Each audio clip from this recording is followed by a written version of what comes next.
Welcome to this episode of Bringing Bias in from the Cold.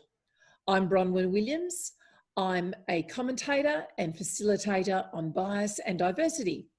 And with me today is Sue Tiong. Welcome, Sue. Hi, Bron. Thanks for having me today. It's lovely to talk with you. Sue, can you tell us a bit about yourself, please?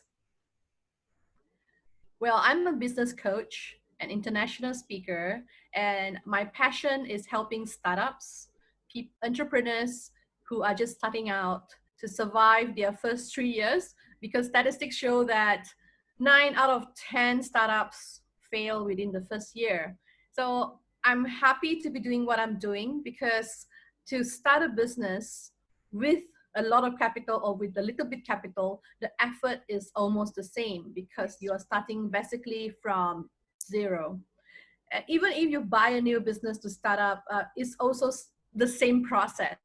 So what I would do is I would sit down with the business owner, the new business owner, or the new business owner, whether or not you have started a business or not before, and we'll work out a system that suits the personality and the behavior of that person, and also we shall see if it's a good fit. And there's no one-size-fits-all solution to it. So that is the diversity of the people that I'm working with, and it's not only restricted to my country, Malaysia, but I have an international clientele, and that's also how I met with Bron. Yes. Because nowadays there's no limit to the people that we can connect with. I think that's the most wonderful thing, because Sue and her husband and I met when we randomly sat next to each other at a conference in the United States a number of years ago. And little did we know that that random seating arrangement would lead to a fantastic friendship. And Sue and I have collaborated on a variety of different projects online, which has just been fantastic. And it's been great for both of us to stay connected and to see where each other's journeys have taken us. So, Sue, as you know, I have really moved into the area of bias, and I want to demystify bias, bring it in from the cold, so to speak. So as we talk about bias, what would be a definition you would use around bias? Well, bias is something that has, in my opinion, like the bias that I've been exposed to, at first I thought that it's quite negative, because bias has been present in the society, in schools, in any institutions, even in a family, where you have favoritism and all that. So there's a negative connotation to bias. Yes. However, as I grew older, and also in the business setting, sometimes bias is needed to filter off the unwanted. So you make quicker decisions, and it's more efficient as well, because when you already know what you want, there is already a bias in place, because like you already have a set of maybe 5 points, like I need this, and this. So then you straight away narrow it down, and when you make a selection of, let's say you want to hire somebody, there's already a bias. Let's say you want to hire a HR personnel. A HR personnel cannot be somebody who's flamboyant, who likes to go out and have tea to do sales, because that's not the job scope. HR personnel is somebody totally different from a salesperson. So there's already a bias there when you're hiring someone. Yes. So sometimes it's quite positive as well, and it's not only negative. It's just that negative sales, bad news really sells. So yeah, so I would say bias is a very neutral way to discern something. Yeah, and it's also like sometimes people do they do confuse bias to discrimination. Yes.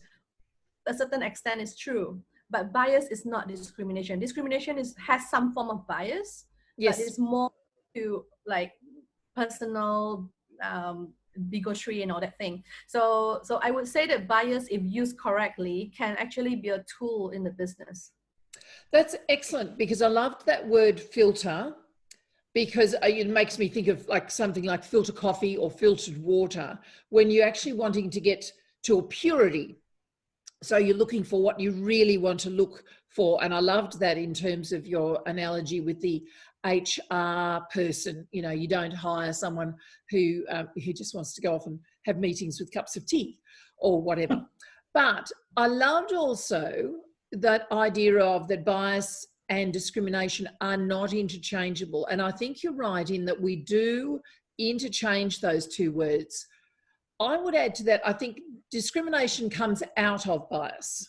It's one of the results of bias. And this is where we get to choose what we do with our biases. And I liked the fact that you said that our biases can be used in a positive manner. And I don't know whether I've shared this story with you. I have shared it with a number of people. When I worked with asylum seekers, I came face to face with my own biases around people of different nationalities. And I had this sense of fear around that, not because these people were literally threatening me, but they were different. But what I learned, so I recognized that that was my bias, and that came from largely growing up in white Australia, mixing with people who looked just like me, who thought just like me. And it was part of almost my psychological DNA. But once I was aware of that, I could then choose as to how much of that bias I allowed to influence how I worked with people. And I found that the bias is now difference I can see now as an asset rather than a threat. And so I think I liked what you said about discrimination, because I think we do too often conflate those two things. And it really is, it can be a filter. And that's one of the reasons I want to have these conversations, because when we talk about bias, there's so often a level of judgment attached to that word, Well, okay. I would say that in the human psyche, when we are growing up, because I have two little kids, the smallest being 3.5 years old only, I do notice that especially in my little one, there is no bias at all when she was smaller, and it's all learned from the environment, from the culture, from the upbringing, from the parents, from the friends, from her elder brother. So only then that she started to form her own judgment of what is right, what is wrong, what is good, what is bad. So I would say it's a very necessary rite of passage for somebody to grow up, because if there's no judgment of what is good and bad, what is right or wrong, then there won't be any markers, any guideline on how to live your life. But however, the one thing that we can control once we reach maturity is our reaction to what is right or what is wrong. Yes. For example, somebody who has already done something wrong, a mistake. Let's not talk about criminal activities, whatever. No, just the fact that you did something wrong. You did something wrong and it cost your business to have a massive loss, or even if it's just a little loss, okay, just some loss. We don't put a number to it. So what do we do with that? Do we fire that person? But what if we are the business owner who make a mistake? So just because it's a staff member, do we fire that staff member? And if it's us, it's okay. So that is where we can choose our reaction. Yes. So I always go by the maxim: if I won't do it to myself or anybody close to me, I won't do it to any other people, because we don't know when the wheel will be turned. When we are now at the top, and we may go down to the bottom and top again. So we don't know what goes around comes around. So yes. I do have principle in me. I do have that bias. I know it's wrong, but do I say something about it? Yes, I will say something about it. But do I do something back that may have lasting effect, future of that person? So would I do that back to myself, or would I want that to be done back to me? Yeah. So that is, I always live by that. Yes, I will still judge whether it's wrong or right, because in business it's all about good judgments, making good calls. Because if we don't judge in business, then we cannot make a call, like we cannot decide what is good, what is bad for your business. So yes, we do need to have some kind of like a compass, internal compass, that whether or not this serves us. So yes, bias is already in us. We can't say that there's no bias. And yes, we have the bias internally, but when we react, it can be a bias-free reaction. And we consciously make that effort to communicate without bias, or as little bias as possible, and in a very humane and very kind way. So that is the maxim that I live by, that also I try to impart to my clients as well, and also my staff members. Yeah, that is so true, because I think what happens with bias that we're not aware of, with unconscious bias, is that we often react out of that to a situation or to something that someone has said, and we do what you've said is not a good thing to do. We treat someone differently than the way we might treat ourselves. We expect more of them, or we speak harshly to them. But when we're aware of what our biases are, we then get a choice as to what we do with them. And we can then choose. And I love that, like there's that whole idea of a, reaction versus a response. And I think bias that is left unattended and unacknowledged, we probably just do reactions. We do the knee jerk, we do the verbal spray, whatever it might be. But when we are aware of our bias, we can then make an intentional choice about what am I going to do? How am I going to respond to this person? How am I going to respond to this situation? And I know for myself, there are times when I catch myself, in a sense, reverting to my bias, reverting to type, and then I pull myself up and go, actually, I don't want to go there. I don't want to operate out of that. And so, I don't beat myself up. I don't take myself to task. I just go, okay, Bron, you've noticed this. How are you going to choose to respond to this situation or this trigger? And I think that's, for me, has been one of the greatest benefits of learning about bias and understanding it in myself, is that I actually then can be much more measured in my response to people. Yeah, I feel that in this world, we don't talk about age or even the socioeconomic background of people, just us as humans in general, especially in the times of crisis, in organizational crisis or in a worldwide crisis like the COVID-19 right now. We do see the human beings reacting out of fear, out of anxiety.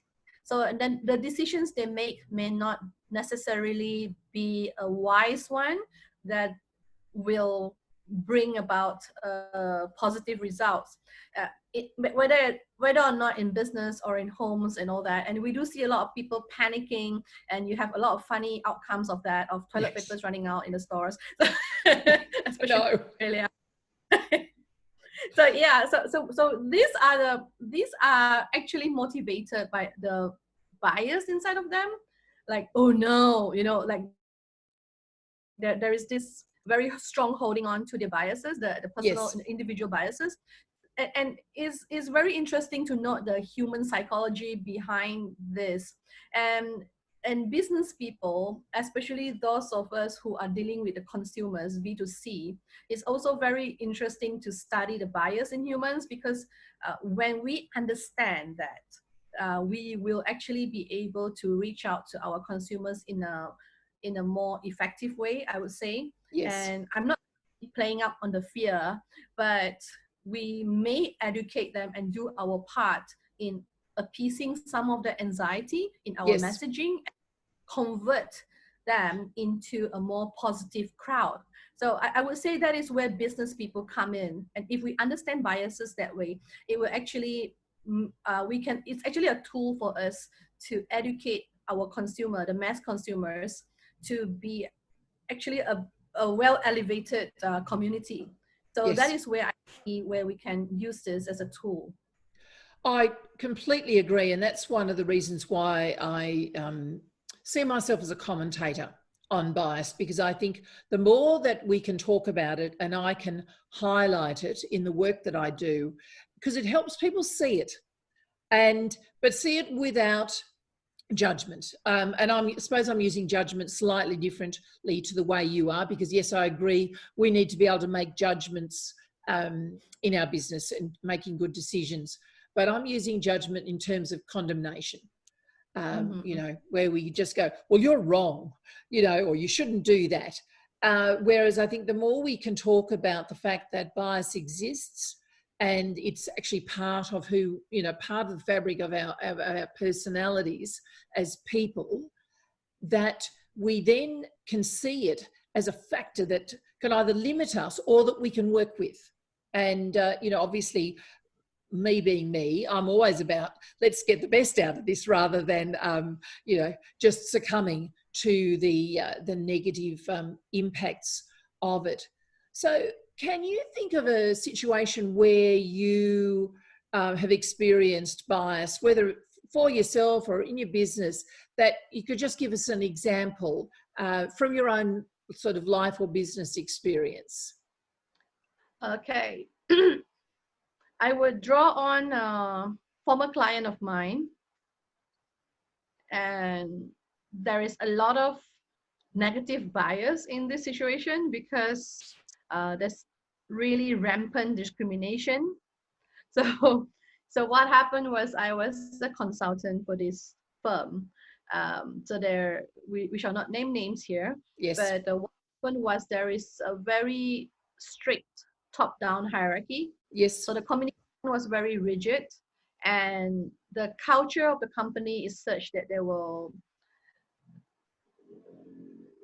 the top management has the veto power over anything that the senior management has already on. So yes, you can work on a project, and then you have a lot of meetings, and there's a lot of bouncing the ideas and everything, and then it's already finalized, and suddenly it goes to the top and it can be vetoed down just like that, and all the of work can go down to nothing.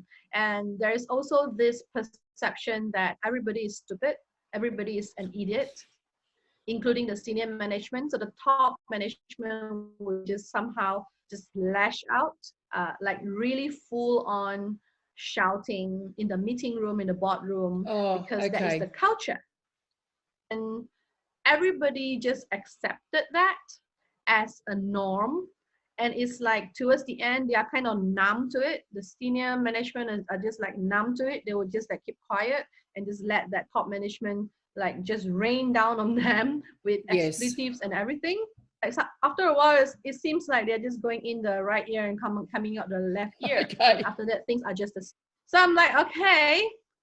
So in this kind of situation, the receiver of the abuse, this is already abuse. It's not yes, that's like, right. You know, I won't use a gentle. So the bias has resulted in abuse. Yes. So in this situation, the entire organization has accepted this abuse as the culture, as the norm.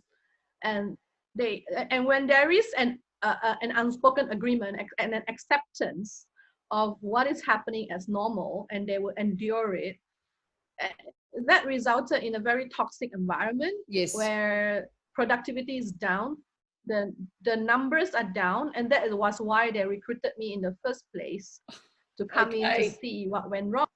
So oh goodness.